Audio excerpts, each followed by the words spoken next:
my name is Kelley and I'm a children's author here in California. I would like to share one of my stories, Poppy and Penelope. It's a story about sisters who don't always get along. I hope you like it. I've dedicated the story to my dad, Roy Emerson Piper, who is the man who taught me to love words.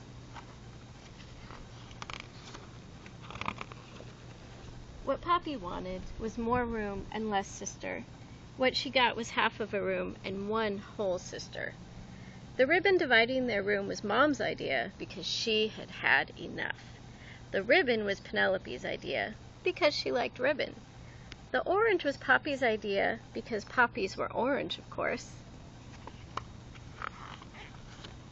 While they were certainly sisters, they were not always friends.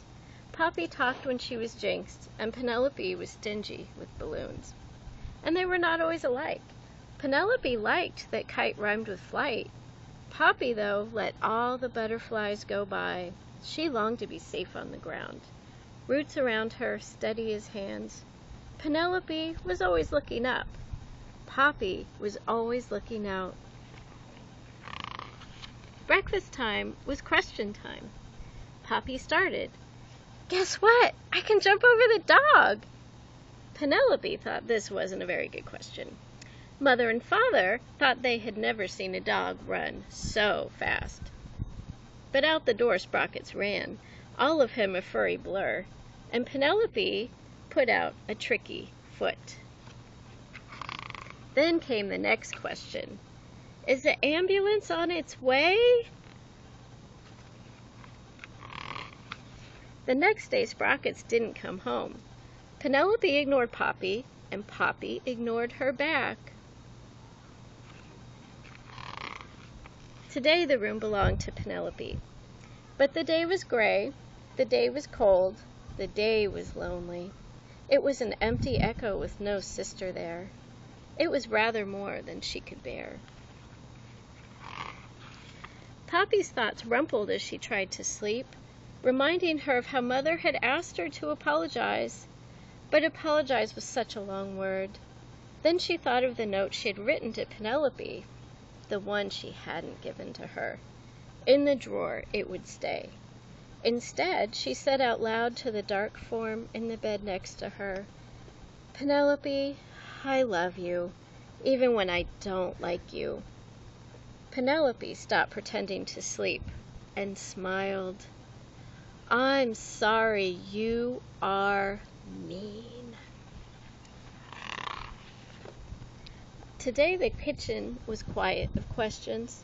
All of a sudden, Mother's eyes landed on the calendar's last day, October 31st. Tomorrow is Halloween! At the same time, the sisters declared, "Halloween is my favorite." Mother raised an eyebrow and waited for the shift she knew was coming. With the sense of close sisters, the almost fight was forgotten. Eye met eye and hand clasped hand, and off to the closet they ran. Favorites could be shared, after all. The possibilities were endless. The dark was sneaky, and it shook. With a fierce wind, it shook loose all the leaves and everything Penelope feared right along with it. The dark was a tunnel, a friend to the monster, an open door. Penelope shrank before each house, but Poppy grew and faced each door first for her sister. As Halloween came to a close, time swung the night into next day's light. And today, when Mother asks about their costumes, they have an answer at the ready. Poppy will say, "I am her shelter." Then Penelope will say, "And I am her wings." Finally, it felt right to remove the ribbon from their room.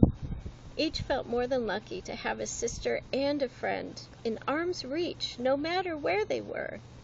And when need be, they'd use their sister sense to meet in the middle.